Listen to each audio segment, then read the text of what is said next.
ክብር ለእግዚአብሔር ይሁን። እንዴት ሰነበታችሁ?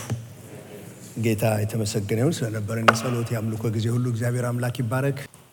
ተነስተን እንቁምና እግዚአብሔርን ቃል አብረን እናነባለን።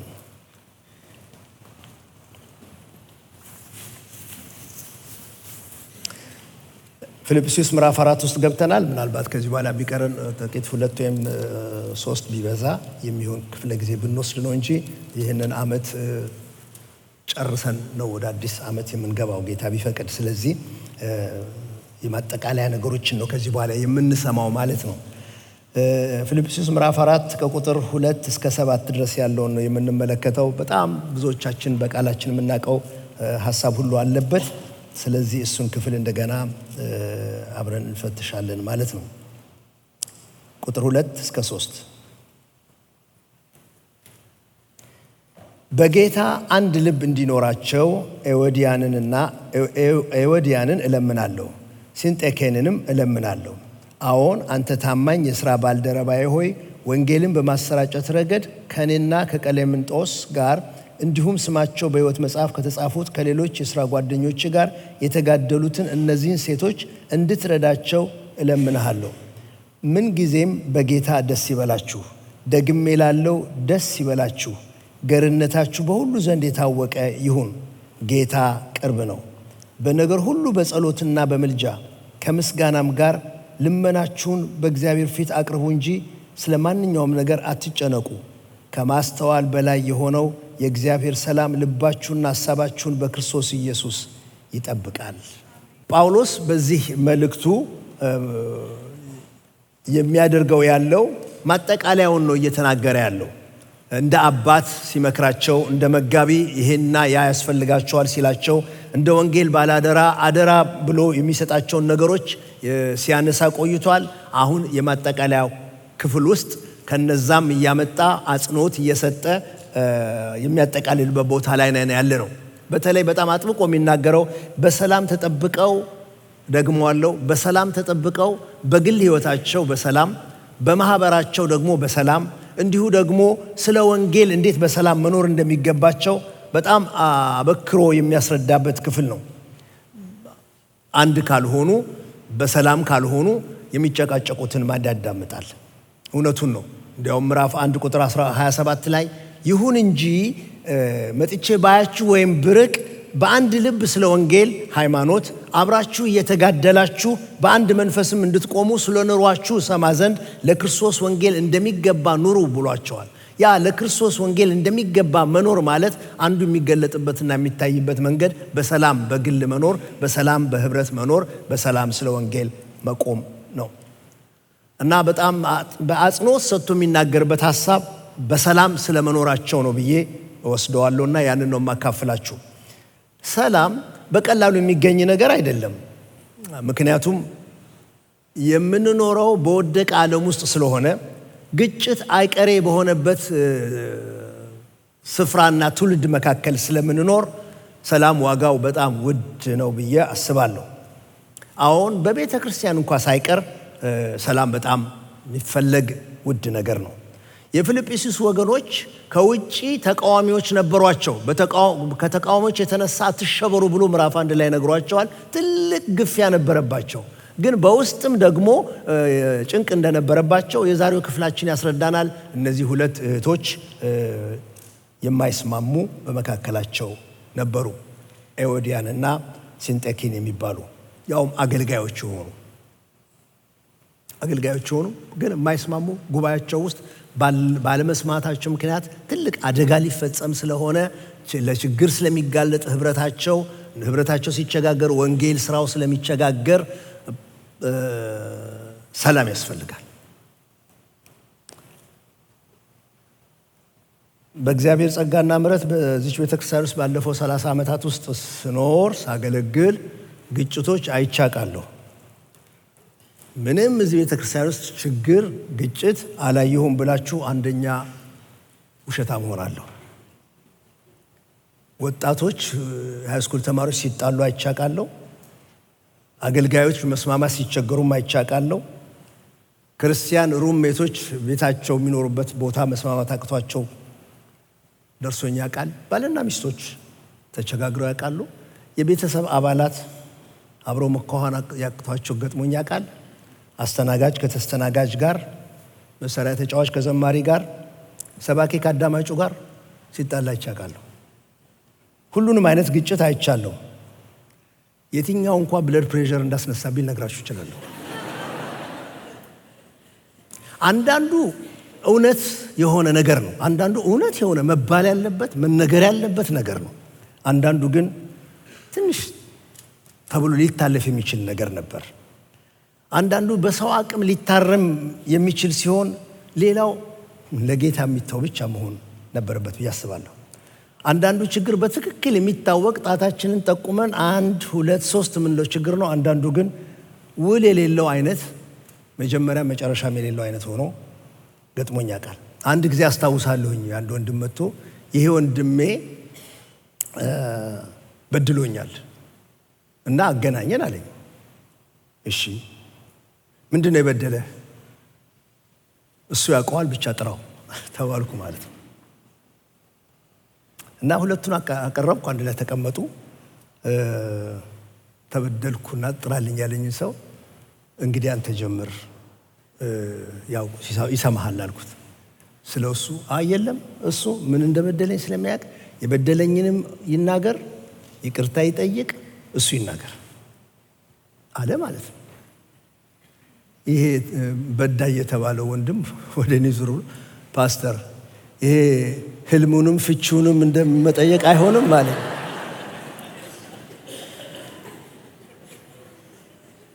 ብዙ ነገር አይተናል።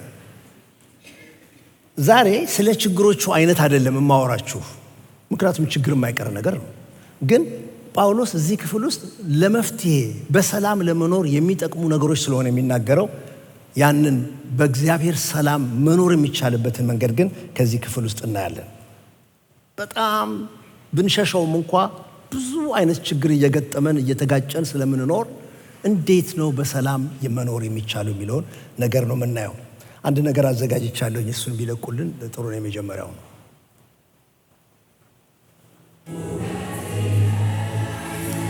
እሱ አይደለም።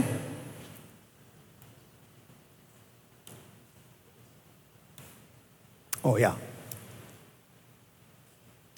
ይሄ ላይት ሃውስ ነው። ሁላችሁ የምታውቁት ነገር ነው። መርከበኞች የት ቦታ እንዳሉ እንዲረዳቸው በአሁኑ ዘመን ጂፒኤስ ስላላቸው ያውቃሉ። ነገር ግን ለረጅም ዓመት የሚጠቀሙበት ስቲል አንዳንድ ስፍራ የሚያገለግለው ይሄ ላይት ሃውስ ነው። የት እንዳሉ ያውቃሉ። ምን ያህል ጥልቀት ያለው ቦታ ጋር እንደደረሱ ምልክቶች ይሰጣቸዋል። መብራት ይበራል። ላይት ሃውስ ነው። ይሄን ላይት ሃውስ ግን እዩት፣ ምን አይነት ማዕበል በየጊዜው እየመታው ለአንድ ሳምንት አይደለም፣ ዓመቱ ሙሉ ነው። ለአንድ ዓመት አይደለም፣ ለብዙ ዓመት ነው። እና ሳይፈርስ እንደዚህ ይኖራል። አንዳንዴ ከቁመቱ በላይ የሆነ ማዕበል መጥቶ ይከድነዋል፣ ያሸንፈዋል። ግን ይቆማል፣ ምንም አይነቃነቅም። ይበቃናል። ይሄን እንዳስብ አደረገኝ። እንዴት ነው በዚህ ሁሉ ግጭት ባለበት በቤት ውስጥ ግጭት፣ ጳውሎስ እንደሚለው በቤት ውስጥ ፍርሃት፣ በውጭ ፍርሃት እንደሚለው በሁሉ ቦታ ልዩ ልዩ ነገር አስባችሁትም ሳታስባችሁትም ተሳስታችሁም ወይም በሆነ መንገድ ከግጭት ጋር የምንኖር ከሆነ እንዴት ነው እንደዚህ ነገር ቀጥ ብለን ቆመን መገኘት የምንችለው? ቆላስይስ ምዕራፍ 3 ቁጥር 15-16 አንድ ቃል አለ። እንደ አንድ አካል ሆናችሁ በተጠራችሁበት የክርስቶስ ሰላም በልባችሁ ይንገስ፣ የምታመሰግኑ ሁኑ፣ የክርስቶስ ቃል በሙላት ይኖርባችሁ፣ እርስ በርሳችሁ በጥበብ ሁሉ ተማማሩ፣ ተመካከሩ፣ በመዝሙርና በማህሌት በመንፈሳዊ ቅኔ በማመስገን በልባችሁ ለእግዚአብሔር ዘምሩ። ይሄ እንዴት ነው በተግባር መሆን የሚችለው? በአንድ አካል ነው የተጠራ ነው። ወደ አንድ አካል ነው የገባ ነው። በጥሪ ነው የክርስቶስ አካል የሆን ነው። ግን በዚህ አካል ውስጥ በክርስቶስ ሰላም እንዴት ነው መኖር የሚቻለው? የክርስቶስ ሰላም ልባችንን ገዝቶን እርስ በርሳችን እየተመካከርን በጥበብ እየተነጋገርን በመዝሙር በማህሌት በመንፈሳዊ ቅኔ እግዚአብሔርን እያመሰገንን መኖር እንዴት ይቻላል? እሱን ነው ጳውሎስ የሚናገረው። እሱን ነው የማካፍላችሁ። የመጀመሪያው ቁጥር 2 እና 3 ላይ ነው ያለው። በጌታ ተስማሙ ይላል። ሁል ጊዜ ችግሮችን ሪዞልቭ እያደረግን በጌታ ባለው አንድ ሐሳብ ለመሄድ እንድንችል እዚህ ጋር አንድ ምሳሌ ቀርቦልናል። በአንድ ሐሳብ በጌታ እንዲስማሙ ኤዎድያንን እመክራለሁ፣ ሲንጤኬንም እመክራለሁ። አንተም ደግሞ በሥራዬ አብረህ የተጠመድክ እውነተኛ ሆይ እንድታግዛቸው እለምንሃለሁ። ስሞቻቸው በሕይወት መጽሐፍ ከተጻፉት ከቀሌምንጦስና ደግሞ ከኔ ጋር አብረው ከሰሩት ከሌሎቹ ጋር በወንጌል ከኔ ጋር አብረው ተጋድለዋልና ይላል። እለምንሃለሁ፣ እንድትረዳቸው እለምንሃለሁ። ለኤዎድያንና ሲንጤኬን፣ እነዚህ ሁለት የታወቁ ሴቶች ናቸው። ከዚህ በፊት አንስቻቸዋለሁ የምታስታውሱ የታወቁ ሴቶች ናቸው። እንደውም አንዳንድ የመጽሐፍ ቅዱስ ተንታኞች ምን ይላሉ? ሐዋርያት ሥራ ምዕራፍ 16 ሊዲያን ባገኛት ጊዜ በወንዝ ዳር ወንጌል ከሰሙ ሴቶች መካከል ነበሩ፣ ከጀማሮቹ አንዱ ነን የሚሉ አይነቶች ናቸው ብለው ያስባሉ። እዛ ድረስ ይወስዷቸዋል፣ ሲኒየር አድርገው ይወስዷቸዋል። በግሪክኛ የአንዷ ስም ሲተረጎም ሽታዬ የአንደኛው እድሏ መሆን ይችላል። ወደ አማርኛ ካቀናሁት አንዱ ሽቶ ነው፣ አንደኛው እድል ስለሚሆን ሽታዬና እድሏ ማለት እንችላለን። እነዚህ እህቶች ችግር አለባቸው እና ጳውሎስ የሚለው ምንድነው? ይታያችሁ። አሁን ከኔ ጋር አውራቸው አስቡ። ደብዳቤውን ይዞ የገባው ሰውዬ ወደ መድረክ እንዲወጣ ይጠየቃል። መድረክ ላይ ወጥቶ የጳውሎስን ደብዳቤ ሲያነብ ሽታዬና እድሏ አሉ። እነሱ ባሉበት ከሐዋርያው ጳውሎስ የጻፈ ደብዳቤ ሽታዬን እለምናለሁ፣ እድሏንም እለምናለሁ፣ በጌታ በአንድ ሐሳብ ተስማሙ። ሰው እኮ አያውቅም። ያገለግላሉ፣ ሰላም ይባባላሉ። ጳውሎስ ከእስር ቤት ሆኖ ከሩቅ ስፍራ እንደዚህ በአደባባይ ንግግር አለ እንዴ? ከባድ ነው የሚሆነው። ግን በቃ ይኸው እንደሱ የሁለቱንም ስም ጠርቶ እለምናችኋለሁ፣ ሽታዬን እለምናለሁ፣ እድሏን እለምናለሁ፣ በጌታ በአንድ ሐሳብ ተስማሙ። ለምን ሲባል? ለራሳቸው ሲባል፣ ለህብረቱም ሲባል። ምክንያቱም አንዳንድ ጊዜ የግለሰቦች አለመስማማት የድርጅቱ አለመስማማት ይሆናል። ለወንጌል ሲባል፣ ውጭ ስላለው የወንጌል ስራ ሲባል በአንድ ሐሳብ እንዲስማሙ እለምናለሁ።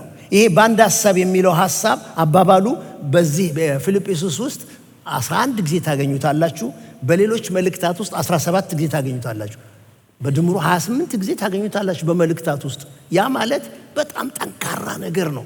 በተለይ ይህን የሚናገርበት ጳውሎስ ፊልጵስዩስን ለህብረት አይደለም የምናወራው፣ ለህብረት በአንድ ሐሳብ መስማማት በጣም ትልቅ ነገር ስለሆነ አጽንኦት ሰጥቶ ነው የሚናገረው። ልዩ ልዩነታችንስ ነው አሁን ችግሩ። በቃ ይሄኛው እኔ በዚህ በኩል ባየው፣ እሱ ግን በዚህ በኩል ቢያየው ልዩ ሐሳብ አለ። ይሄ ልዩ ሐሳብ ምን እናርገው? ግን ጳውሎስ ልዩ ሐሳብ ኖሮህም ቢሆን ያንን በፍቅር ይዘኸው፣ በእውነት ይዘኸው፣ አስማምታችሁት፣ በጌታ ሐሳብ ተስማምታችሁ ውበት ያለው ነገር፣ ያማረ ነገር አድርጋችሁ አምጡት። እንደዚህ መዝሙር ማለት ነው። አሁን የቅድሙን መዝሙር ልቀቀው።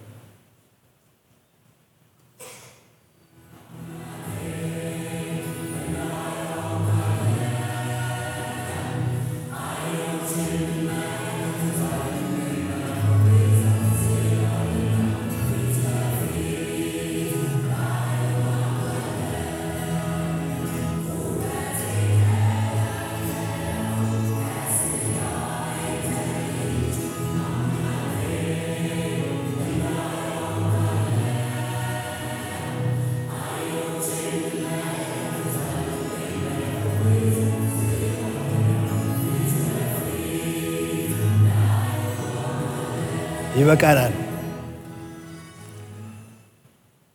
አንድ ጊዜ መሳሪያ በሌለበት እንደ ኳየሩ ውስጥ እንደነበርኩ ታውቃላችሁ። እና ኳየሩ እንደዚህ ሃርመኒ መዝሙር ዘመረ። ሲዘምር እዛ ጋር የተቀመጡ ማማ አበላሽቶታል። ምክንያቱም የተለያየ ድምፅ ነው የሚያወጡት፣ የተለያየ ድምፅ ነው የሚወጣው። ሁሉም የየራሱ ነገር ነው ያለው። ግን ሲገባችሁ ግን ቅድም እንደሰማችሁት ጣዕም ነው ያለው። በጣም ደስ የሚል ነገር ነው። ደግማችሁ መስራት የምትፈልጉት አይነት ነገር ነው። የተለያየ ድምፅ እያወጡ ግን በአንድ መዝሙር ተስማምተው ነው። ያን አንድ ስራ ለመስራት ተሰጥተው ነው። ጳውሎስ የሚለው እንደሱ ነው። የሚያያይዛችሁ ነገር አለ፣ የሚያገናኛችሁ ነገር አለ። እናንተ እድሏንም ሽታዬንም እለምናችኋለሁ፣ እናንተ በጌታ ሐሳብ ተስማሙ። ሮሜ ምዕራፍ 12 ቁጥር 16 ላይ እንደዚህ የሚል ቃል አለ። እርስ በርሳችሁ በአንድ ሐሳብ ተስማሙ፣ የትዕቢትን ነገር አታስቡ፣ ነገር ግን የትህትናን ነገር ለመስራት ትጉ። ልባሞች ሆናችሁ አይምሰላችሁ። እርስ በርሳችሁ በአንድ ሐሳብ ተስማሙ። ለግል ሕይወታችሁ ይበጃችኋል፣ ለህብረቱ ይበጃል፣ ለወንጌል ሥራ የሚበጅ ነገር ስለሆነ በአንድ ሐሳብ ተስማሙ። የትዕቢት ነገር አታስቡ፣ የትህትና ነገር ለመስራት ትጉ ይላቸዋል። እንትኑ በአንድ ሐሳብ ተስማሙ የሚለው ኮንቴክስቱ ህብረት ነው። በአውዱ በህብረት ውስጥ ነው። በህብረት ውስጥ በጣም መፈለግ ያለብን እንዴት ነው በአንድ ሐሳብ ልንስማማ የምንችለው፣ እንዴት ነው ልንገጣጠም የምንችለው፣ እንዴት ነው አብረን መሆን የምንችለው የሚለውን ነገር ላይ እሱን በጣም ፈልጉት ብሎ ነው የሚናገረው። በምንድን ነው ተስማሙ የሚላቸው? በጌታ ሐሳብ።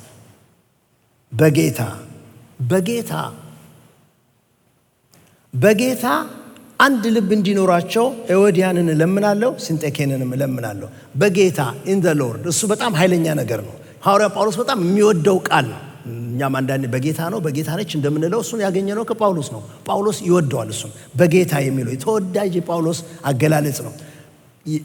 ምንድነው የሚያሳየን? የክርስቲያንን ከክርስቶስ ጋር ያለውን የጠበቀ ህብረት፣ አንድነት የሚገልጽ ነገር ስለሆነ ማለት ነው። በጌታ የሚለውን ነገር የክርስቲያንን ሁለንተናዊ ግንኙነቶችንም ሆነ ኑሮውን የሚወስን ግንኙነት ነው። ክርስቲያን በዚህ ምድር ሲኖር የሚኖረውን የግንኙነቶችን ዘርፍና የሚያደርጋቸው ነገሮች በሙሉ የሚለካበት፣ የሚመዝንበት፣ የሚያይበት መንገዱ ከጌታ ጋር ባለው ግንኙነት ነው። ስለዚህ ነው ጳውሎስ በጌታ የሚለውን ነገር አጥብቆ የሚያነሳው። የክርስቲያን ህይወት ልዩ ባህሪ ስለሆነ ነው። ልክ በወይን ግንድ ላይ ያለ ቅርንጫፎች የሚያገናኛቸው ግንዱ እንደሆነው እንደዚያው ማለቱ ነው። በጌታ እናንተ አንቺም በጌታ ስላለሽ አንተም በጌታ ስላለ ሁለታችሁ በጌታ ስላላችሁ በሚያገናኛችሁ በዚህ ግንድ ምክንያት፣ በዚህ ወይን ግንድ ምክንያት እናንተ በጌታ ባለው ሐሳብ ተስማሙ። እንዴ ጌታ ጋር ያለው ሐሳብ ምንድነው ነው ጥያቄው። ጌታ ጋር ያለው ሐሳብ ምንድነው? ጌታ ጋር ያለው ሐሳብማ ምዕራፍ 2 ቁጥር 5 ላይ በክርስቶስ ኢየሱስ የነበረው ያ ሐሳብ በእናንተ ዘንድ ደግሞ ይሁን የሚለውን ተመልክተናል። የመጽሐፉ ዋና ሐሳብ ነው ብዬ አንስቼላችሁ ነበር። በዚህ ተስማሙ። ኢየሱስ ጋር ባለው ሐሳብ ምንድነው? ኢየሱስ ጋር ያለው ሐሳብ ኢየሱስ ጋር ያለው ሐሳብ በባህሪው አምላክ ሆኖ ሳለ ሰውን ያድን ዘንድ፣ ሰውን ይጠቅም ዘንድ፣ ሌላውን ይጠቅም ዘንድ ያንን ለቆ መምጣት ፈቀደ። በምስሉም የሰው ሐሳብ የሰውን መልክ ለብሶ የሰውን ሥጋ ለብሶ እስከ ሞት ድረስ የታዘዘ ሆነ። እንዲህ አይነቱ ስለሌላው ማሰብ፣ የሌላውን ጥቅም ማስቀደም፣ ስለሌላው መተው ያ በሐሳባችሁ ይኖር። እናንተን የሚስባችሁ ነገር እድሏንም ሽታይንም እኔንም አንተንም አንቺንም ሁላችንንም የሚስብና የሚያገናኘን ነገር የጌታ ሐሳብ አለ። ጌታ አለ። በፍጹም ላንስማማ የምንችል ሰዎች ልንሆን አንችልም። ምክንያቱም ሁላችንንም የያዘ አንድ ትልቅ አለት አለ። ያ አለት ስለሚስበን፣ ሐሳቤን ወደሱ ስለሚስብ፣ ያንተንም ሐሳብ ወደሱ ስለሚስብ፣ በዚህ በእሱ በጌታ በሆነው ነገር መሳብና መገናኘት ስላለ ጳውሎስ በጌታ የሚለው እሱን ነው። አንድ ስዕል ላሳያችሁ።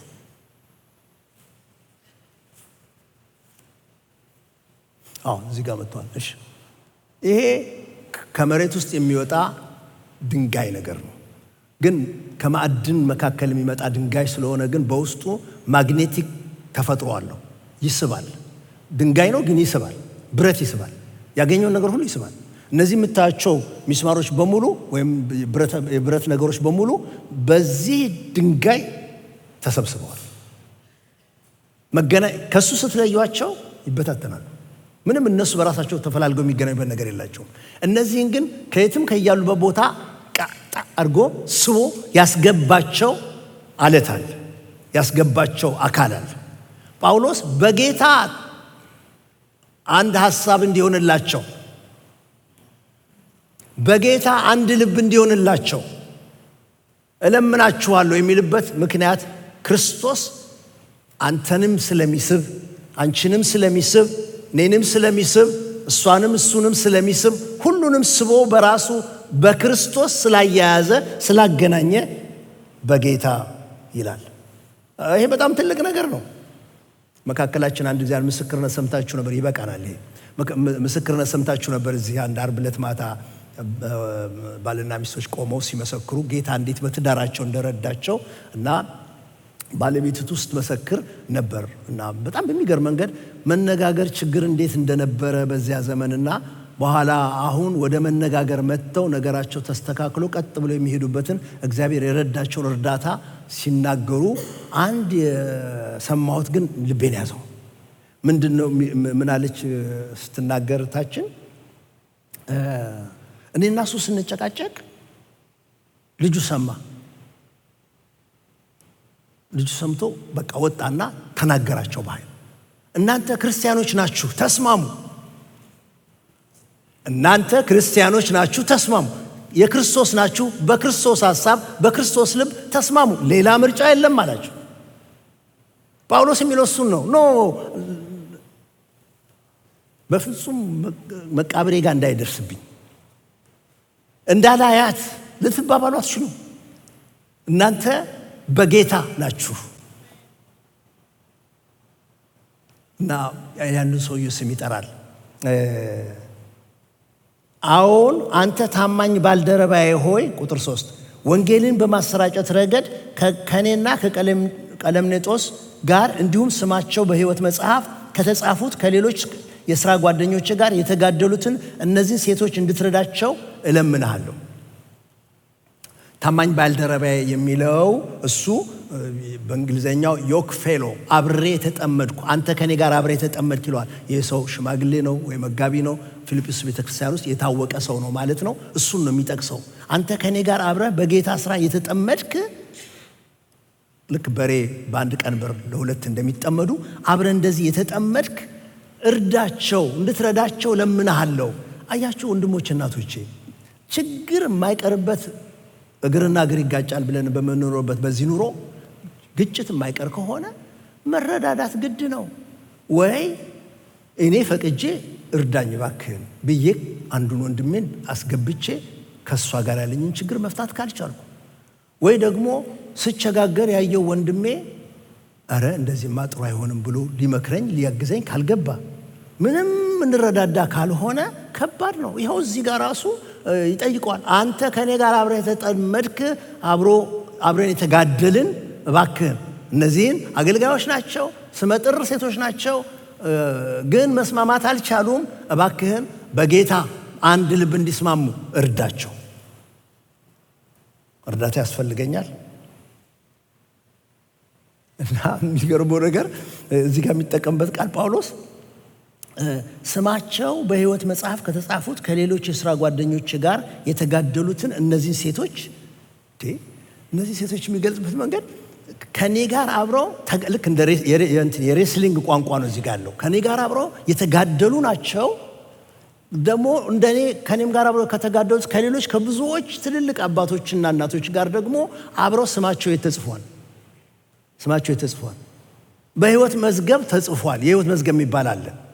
የሕይወት ራእይ ምዕራፍ 20 ታገኙታላችሁ። የሕይወት መዝገብ አለ። እዛ መጽሐፍ ውስጥ ያልተጻፈው በሙሉ ወደ ሲኦል ይጣላል። እዛ ውስጥ ያለው ብቻ ነው መጨረሻ የሚቀረው። ስማቸው በሕይወት መዝገብ ተጽፏል። ኦፕስ እንዳትደርስብኝ፣ ግን እኮ ስሟ በሕይወት መዝገብ ተጽፏል። እንዳላያት መንገድ እቀይራለሁ፣ ግን ስሟ በሕይወት መዝገብ ተጽፏል።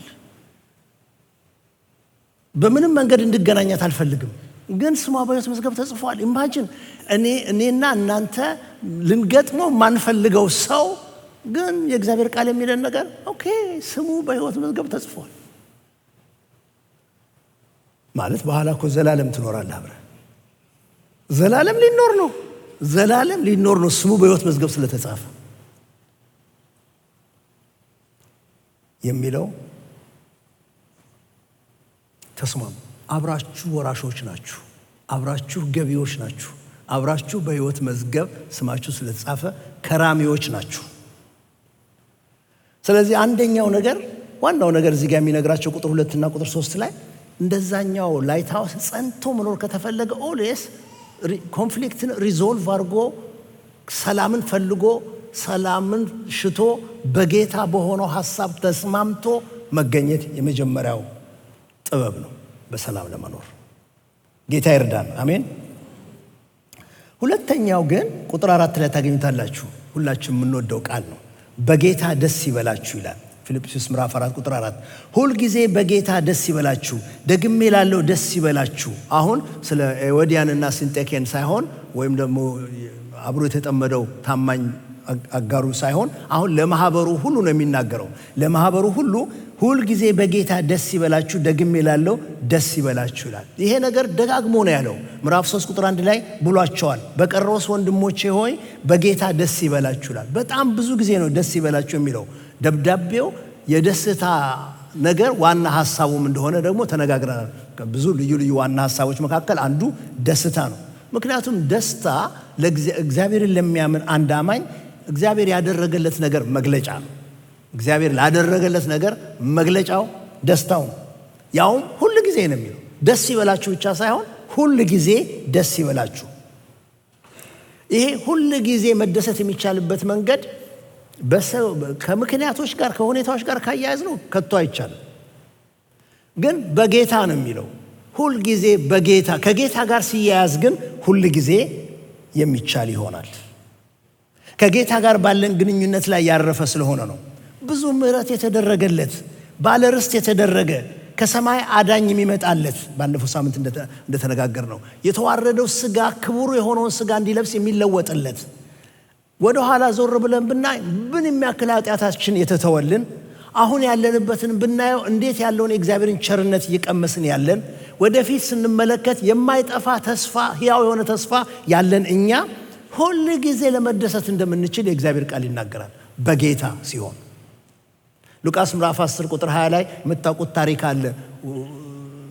እነዛ ደቀ መዛሙርቱ ጌታ ልኳቸው 12ቱ አጋንንት አስወጥተው ሲመለሱ በጣም ደስ ብሏቸው እየፈነደቁ ጌታ ሆይ ታዘዙልን እኮ በስምህ እያሉ በደስታ ነገሩት።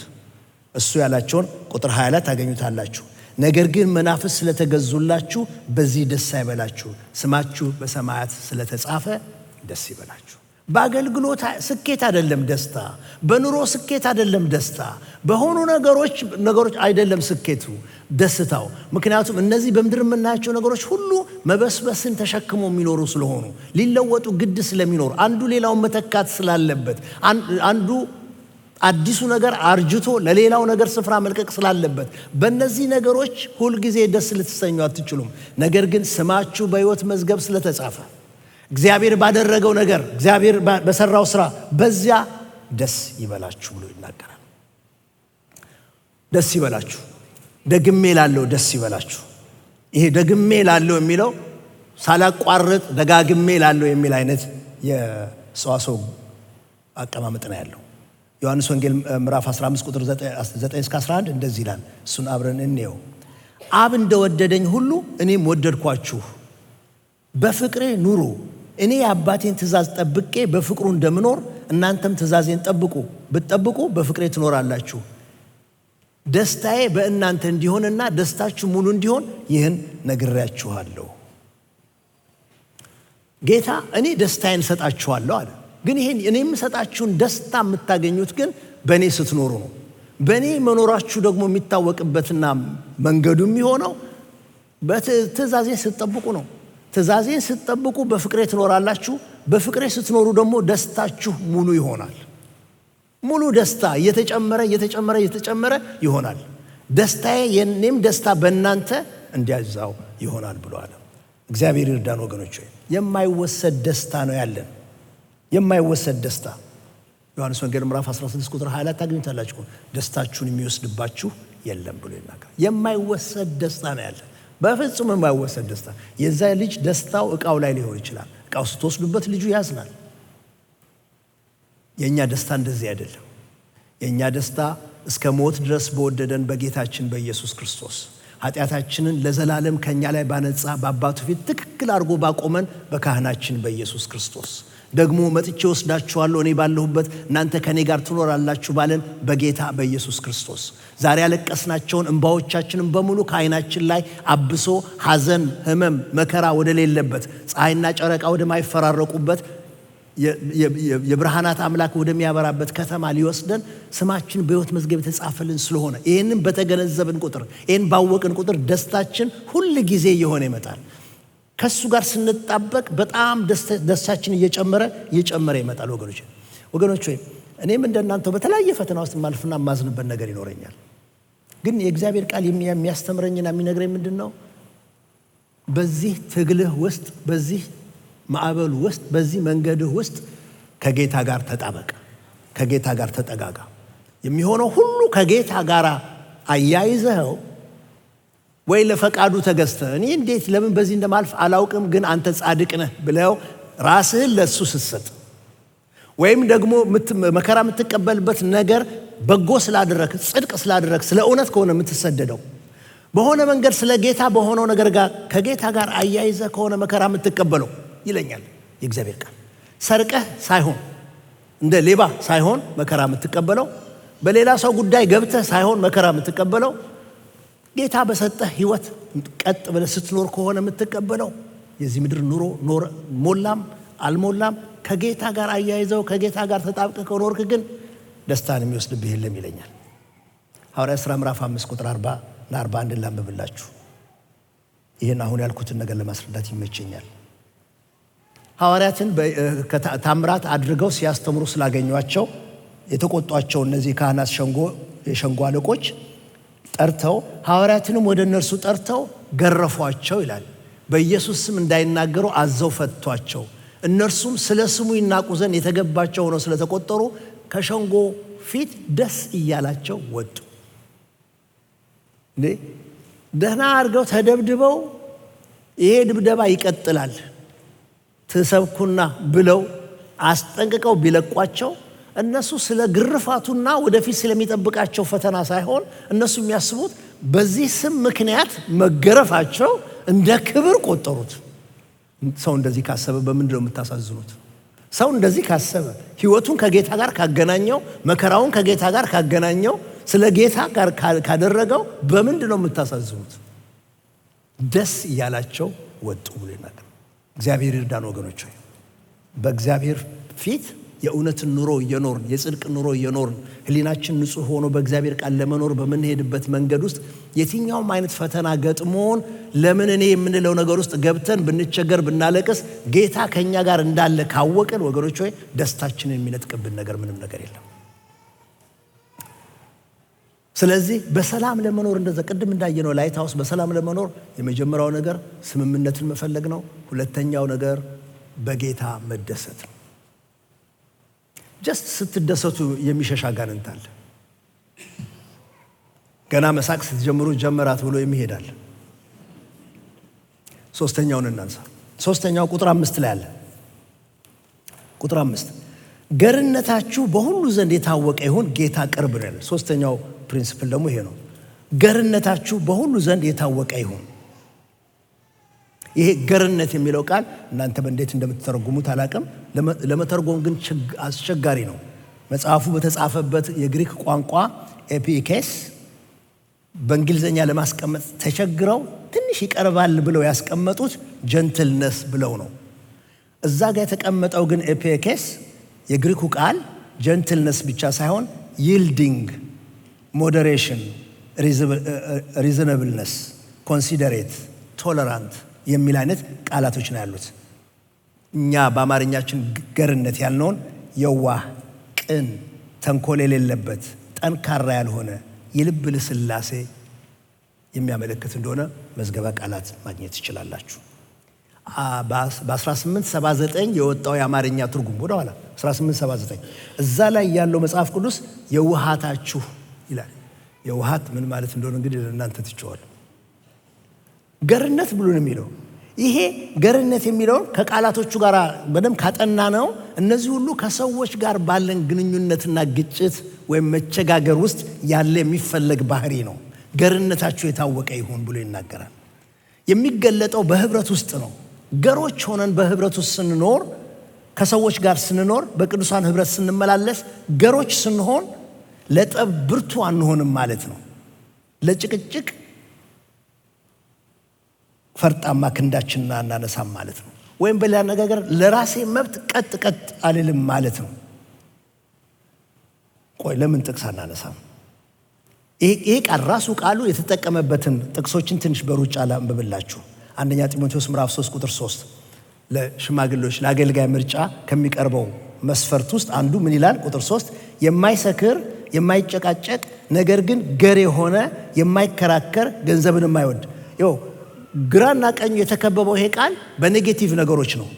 የማይሰክር የማይጨቃጨቅ የማይከራከር ገንዘብን የማይወድና ገር የሆነ ደግሞ የሚለው በመካከል ላይ ያለው ያ ቃሉን ያስረዳችኋል። የእነዚያ ነገሮች ተቃራኒ ማለት ነው። ቲቶ ምዕራፍ 3 ቁጥር 1 እና 2 እናንብበው። ለገዢዎችና ለባለስልጣኖች የሚገዙ የሚታዘዙ ለበጎ ስራ ሁሉ የተዘጋጁ ማንንም የማይሰድቡ የማይከራከሩ ገሮች ለሰው ሁሉ የዋህነትን ሁሉ የሚያሳዩ እንዲሆኑ አሳስባቸው። ገሮች እንዲሆኑ። አንደኛ ጴጥሮስ ምዕራፍ 2 ቁጥር 18 ሎሌዎች ሆይ ለበጎች እና ለገሮች ጌቶቻችሁ ብቻ ሳይሆን ለጠማሞች ደግሞ በፍርሃት ተገዙ። ገሮች በጎ ካልሆኑ ጠማማ ነው የሚሆኑት ማለት ነው። ስለዚህ ገርነታችሁ ጠማማ አለመሆናችሁ ጠማማ አለመሆናችሁ የዋህነታችሁ ለሰው ሁሉ የታወቀ ይሁን። ለግጭት፣ ለመለያየት፣ ለመታኮስ አትስራ። መብትህን የሚያስነካ ቢሆንም የተበደልክ ቢያደርግህም አውቆ መልቀቅን ይጠይቃል። ምክንያቱም ብላችሁ ከጠየቃችሁ ያችን ቃል እፈልጋታለሁ። እንደገና ቁጥር 5 ይዩት። ፊልጵስዩስ ምዕራፍ 4 ቁጥር 5 ገርነታችሁ በሰው ሁሉ ዘንድ በሁሉ ዘንድ የታወቀ ይሁን ይልና ምክንያቱም አንብቡት። ምክንያቱም ጌታ ቅርብ ነው። አረፍተ ነገሩ ገርነታችሁ በሁሉ ዘንድ የታወቀ ይሁን የሚለውን የሚያሟላው ሐሳብ ያለው ጌታ ቅርብ ነው የሚለው ጋር ነው። ይሄ ጌታ ቅርብ ነው የሚለው ከጊዜ አንጻር በደጅ ነው ማለት እንችላለን፣ ወይም ደግሞ ጌታ ቅርብ ነው በአጠገቤ ነው ሊሆን ይችላል። በሁለቱም በኩል ቢሆን ግን የእግዚአብሔር ቃል ገርነታችንን አጥብቀን እንድንይዝ አንዳንዴ እየተበደልንም እየተነጠቅንም እሱ ሞኝ ሆን እንኳን እያስመሰለብንም እየለቀቅን የምንሄድበት ምክንያት ጌታ ቅርብ እንደሆነ ስለምናውቅ ነው። በህብረት መካከል መዝሙር 145 ቁጥር 18 እግዚአብሔር ለሚጠሩት ሁሉ በእውነት ለሚጠሩት ሁሉ ቅርብ ነው ስለሚል ለሚጠሩት ጌታ ቅርብ ነው። በበዳይና በተበዳይ መካከል ጌታ ቅርብ ሆኖ ስላለ፣ በቅንነት በየዋህነት በሚኖረውና በጠማማነት በሚቆመው መካከል ጌታ ቅርብ ሆኖ ስላለ እዛው ስላለ ጌታ ያዕቆብ ምዕራፍ 5 ቁጥር 8 እና 9 እናንተ ደግሞ ታገሱ፣ ልባችሁን አጽኑ፣ የጌታ መምጣት ቀርቧልና። ወንድሞች ሆይ እንዳይፈረድባችሁ እርስ በርሳችሁ አታጉረምርሙ፣ እነሆ ፈራጅ በደጅ ፊት ቆመዋል ብሎ ይላል። ገርነታችሁ፣ የዋህነታችሁ፣ ቶለራንት መሆናችሁ፣ ይልዲንግ መሆናችሁ፣ ለሌላው መልቀቅ መቻላችሁ እሱ የታወቀ ይሁን። ለማኞች ብቻ አይደለም፣ ለማምንም እንኳን ቢሆን ለሰው ሁሉ የታወቀ ይሁን። ለምን? ጌታ ቅርብ ነው፣ እዛ ያለ ጌታ በደጅ ነው። ለእያንዳንዱ እንደ ዋጋው ሊከፍለው በደጅ ስለሆነ ይገርማችኋል። ጌታ በደጅ መምጣቱን ቅርብ መሆኑን ስናውቅ በሰላም ለመኖር ሰላምን ፈላጊዎች በጣም እንሆናለን። በጣም የሚረዳን ነገር ነው። በሰላም ለመኖር ያኛውን ሰውዬ መቆጣጠር አልችልም። በሰላም መቆጣጠር የምችለው የራሴን ልብ ነው። የራሴን ልብ የላይኛይቱ ጥበብ አላት ወይ፣ ገር እሺ ባይ ታራቂ የሆነችው ጥበብ አላት ወይ ብዬ የራሴን ልብ ነው ማየት የምችለው። ስለዚህ በሰላም የመኖሪያው መንገድ እንደዛኛው ላይት ሃውሱን መኖር የምንችልበት መንገድ ግጭትን እየፈታን በአንድ ሀሳብ የምንስማማበት መንገድ መፈለግ ይኖርብናል። በሁሉ ነገር ጌታን የምናመሰግን መሆን ይኖርብናል። ገርነትን ደግሞ መከታተል ይኖርብናል። አራተኛውና የመጨረሻውን ሀሳቤን አካፍላችኋለሁ። እንደዚህ ይላል፣ ስለ ማንኛውም ነገር አትጨነቁ። ቁጥር 6 በነገር ሁሉ በጸሎትና በምልጃ ከምስጋናም ጋር ልመናችሁን በእግዚአብሔር ፊት አቅርቡ እንጂ ስለ ማንኛውም ነገር አትጨነቁ። ምንድን ነው የሚለው? ስለ ማንኛውም ነገር አትጨነቁ። ትልቁ የሰላም ጠላት ጭንቀት ነው። በጣም ጭንቀት ነው። ጌታ ይገስጸው። የፊልጵስዩስ ሰዎች ምንም አይነት ችግር ከውጭም ይሁን ከውስጥ ይድረስባቸው የውስጥ ነገር ይሁን ወይም ከውጭ ይምጣ ምላሻቸው መሆን ያለበት መጨነቅ ሳይሆን ወይኔ ጉዴ ሳይሆን መሆን ያለበትን ነው የሚዘረዝርላቸው። ምክንያቱም ጌታ ራሱ እኮ አዟል። አትጨነቁን ጌታ ራሱ አዟል በወንጌል ማቴዎስ 6 ቁጥር 25 ከ34 ድረስ። ትንሽ እሱ ጋር እናውጣ እስቲ እንሂድ። ማቴዎስ 6 ጋር እንሂድ። ማቴዎስ 6 ከ25 ከ34 ጌታ በጣም በሰፊው የተናገረበት ክፍል ስለሆነ እሱን ብናወጣው ደስ ይለኛል። ማቴዎስ 6 ቁጥር 25 አነበዋለሁ። እንደዚህ ይላል፣ ስለዚህ እላችኋለሁ ስለ ነፍሳችሁ በምትበሉትና በምትጠጡት ወይም ስለ ሰውነታችሁ በምትለብሱት አትጨነቁ። በቃ ትእዛዝ ነው፣ የድርጊት ቃል ነው። አትጨነቁ። ነፍስ ከመብል ነፍስ የሰጣችሁ አምላክ ስላለ፣ ሰውነትም ከልብስ ይልቅ ስጋን ፈጥሮ የለበሰ ስላለ አይበልጥም? ይበልጣል። ወደ ሰማይ ወፎች ተመልከቱ፣ አይዘሩም፣ አያጭዱም፣ በጎተራ አይከቱም፣ የሰማይ አባታችሁ ይመግባቸዋል። ሲፈጥር እንደወሰነው እናንተ ከእነርሱ እጅግ አትበልጡምን? ከእናንተ ተጨንቆ በቁመቱ ላይ አንድ ክንድ መጨመር የሚችል ማን ነው? ስለ ልብስ ስለምን ትጨነቃላችሁ? ሉክ የሜዳ አበባዎች እንዴት እንዲያድጉ ልብ አድርጋችሁ ተመልከቱ። አይደክሙም፣ አይፈትሉም።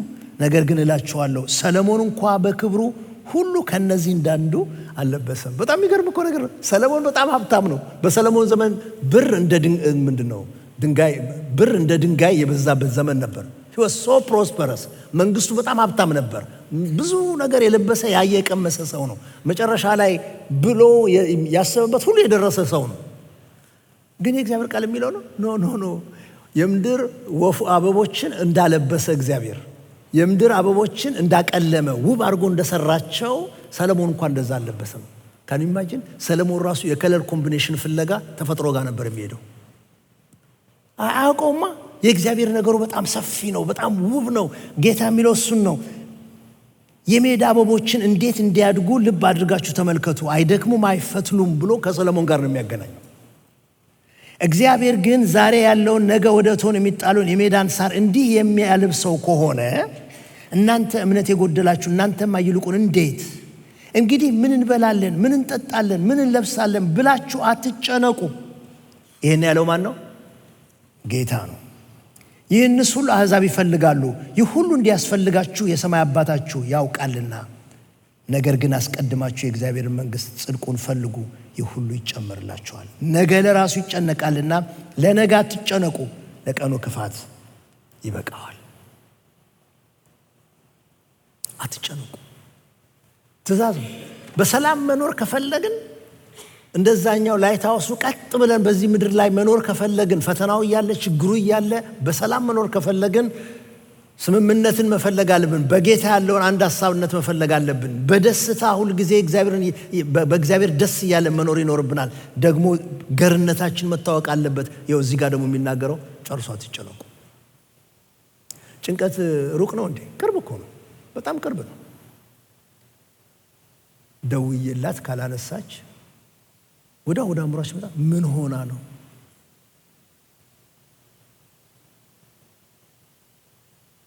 ድንገት ደግሞ ሰላም ሳይለኝ ከሄደ ምን አድርጌው ነው?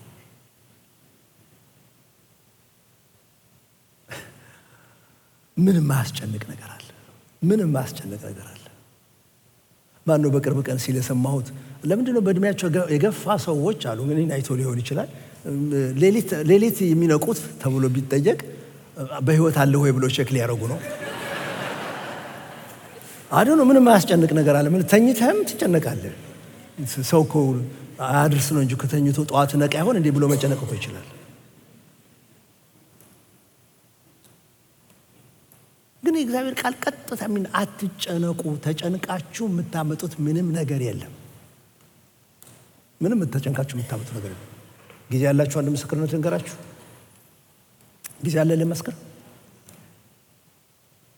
ትምህርት ቤት ኮመርሻል ስኩል ነው የጨረስኩት መጀመሪያውን ትምህርቴን። እዛ እንደጨረስኩ 2 ዓመት ጅማ ሄጃለሁኝ። ጅማ አገልግዬ በቃኝ። ሲበቃኝ ጥዬ መጣሁ። ያን ጊዜ አንድ ቀን ተደወለልኝ። በጣም ላሳጥረው ሞክራለሁ። ተደወለልኝ ከዘመቻ መምሪያ። አንስቼ የማላውቀውን ስልክ የቤቴን ስልክ ባነሳው ከኮሎኔል ወንድሙ ቢሮ ነው። ነገ ጠዋት 3 ሰዓት መግቢያ ተዘጋጅቶሎታል እንዲመጡ። ጥርቅም የደርግ ጊዜ ነው። ምን ነው ባላነሳው ስልኩ? አሁን ምን ላርገው? እና ስጋዬ የሚነግረኝ አንጠልጥለው ሲወስዱኝ ነው። ምክንያቱም አዛውሩኝ ብል እምቢ አሉኝ። 2 ዓመት አገልግያለሁ። በቃኝ ብዬ ሲበቃኝ በቃኝ ብዬ መጥቻለሁ። ከተማ ውስጥ አዲስ አበባ ውስጥ ገብቻለሁ። እና ለትንሽ ጊዜ የእውነት አልዋሻችሁም ዞረብኝ። ክርስቲያን ነኝ ግን ዞረብኝ። አሁን የሚታየኝ አፋፍሰው ሲወስዱኝ።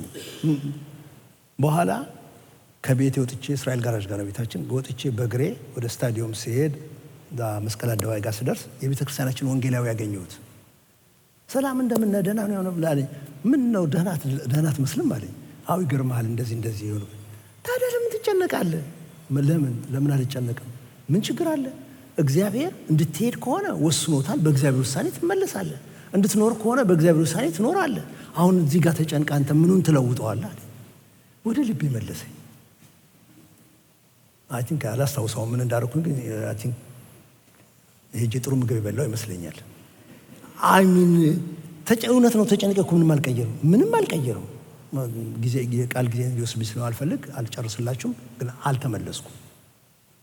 በእግዚአብሔር እርዳታ አልተመለስኩም። ተጨንቀን ምንም እናመጣው ነገር የለንም። በጣም ተጨንቀን የምናመጣው ነገር የለንም።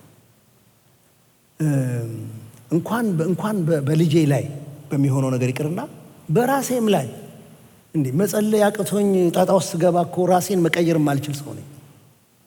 በልጄ ላይማ እንዴት አድርጌ ነው? ሙሉ ሰው ነው እኮ ሙሉ ሰው ነው። አለቃዬ ጋር ባለው ነገር ላይ ልቆጣጠረው አልችልም።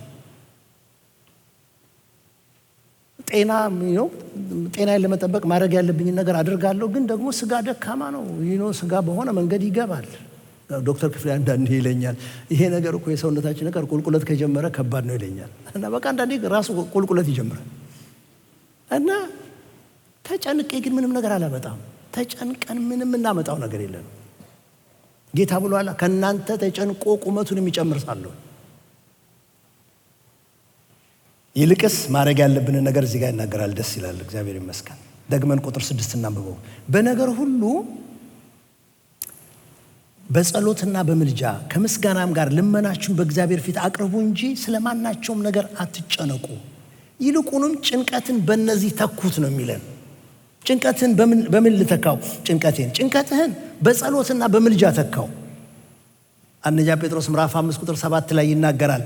እርሱ ስለ እናንተ ያስባልና የሚያስጨንቃችሁ ሁሉ በእርሱ ላይ ጣሉት። ደግሞ መዝሙር 55 ቁጥር 22 ላይ ትካዜህን በእግዚአብሔር ላይ ጣል እሱም ይደግፍሃል ይላል። ትካዜህን በእግዚአብሔር ላይ ጣል ይላል። በቃ ጭንቀትህን በጸሎትና በምልጃ ተካው። እሱም ማድረግ ትችላለህ። በርን ዘግተህ እጅን ወደ ላይ አንስተህ ጨነቀኝ እኮ ምን ይሻላል ማለት ትችላለህ። ይሄ ያስፈልገኛል ብለህ መናገር ትችላለህ። ስለ ሰው ከሆነ ምልጃ መማለድ ትችላለህ። አባት ሆይ የልጄን ህይወት፣ አባት ሆይ አብሮኝ የሚሰራውን ሰው ህይወት፣ አብሮኝ የሚያገለግል ሰው ህይወት ብለን መጮህ እንችላለን። ጭንቀትን በጸሎትና በምልጃ ቀይረው ተካው። ሌላ ምንድን ነው የሚለው? ከምስጋና ጋር ይላል። አንደኛ ተሰሎንቄ ምዕራፍ 5 ቁጥር 17 እና 18 ሳታቋርጡ ጸልዩ። ጸሎት ልመና ብቻ ስላይደለ በሁሉ አመስግኑ ይላል። ይህ የእግዚአብሔር ፈቃድ በክርስቶስ ኢየሱስ ወደ እናንተ ነውና ይላል። እያመሰገናችሁ ጭንቀትን በምስጋና ተኩት። በጸሎት ውስጥ ባለ ምስጋና ተኩት። ልመናችሁን በእግዚአብሔር ፊት አቅርቡ ይላል። ሶስተኛ ስፔሲፊክ ሪኩዌስት ካላችሁ ደግሞ ጠይቁ። ጀስት አባቱ ምን ይሻላል ብላችሁ ጠይቁ።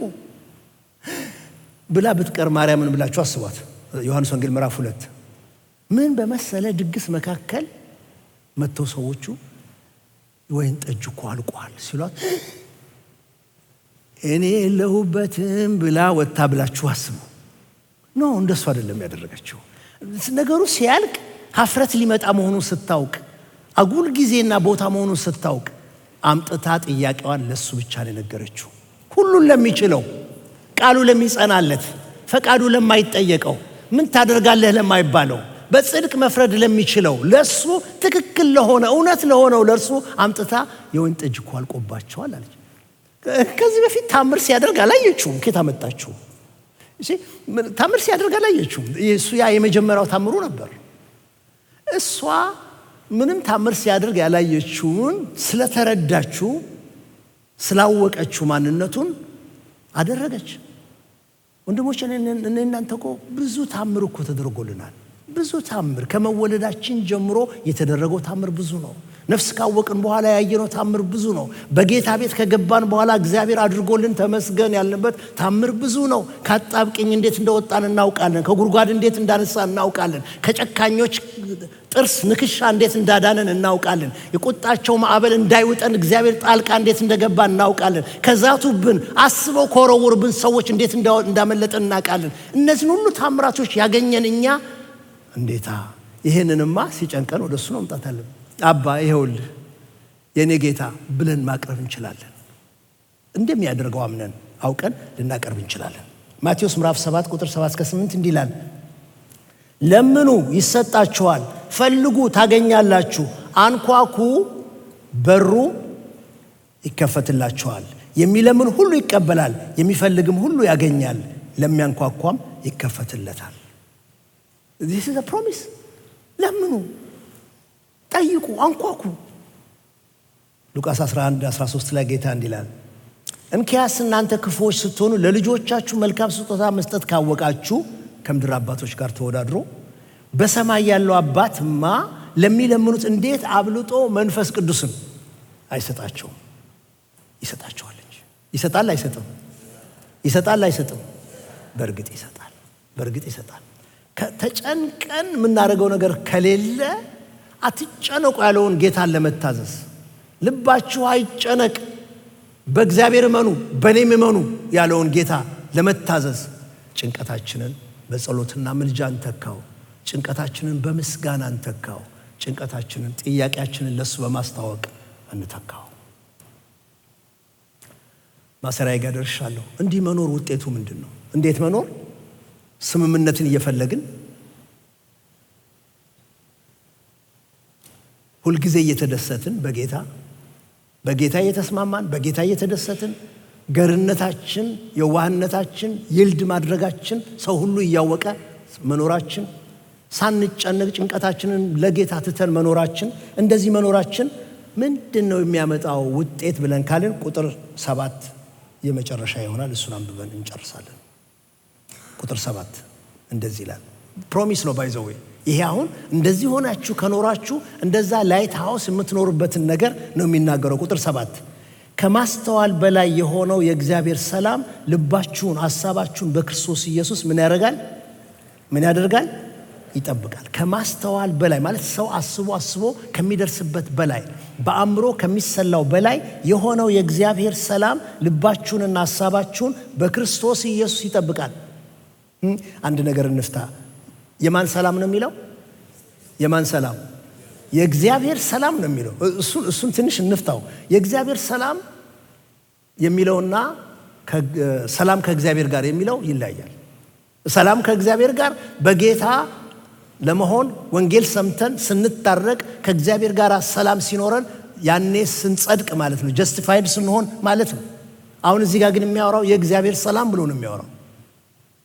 ወይም ደግሞ ሰላም ከእግዚአብሔር ብሎ የሚነግረን ሐዋርያ ጳውሎስ ብዙ ጊዜ ደብዳቤውን ሲጽፍ ሲዘጋ ወይ ሲከፍት የሚናገርበት አባባሉ ነው። ከእግዚአብሔር ከአባታችን ከጌታም ከኢየሱስ ክርስቶስ ሰላም ለእናንተ ይሁን ይላል።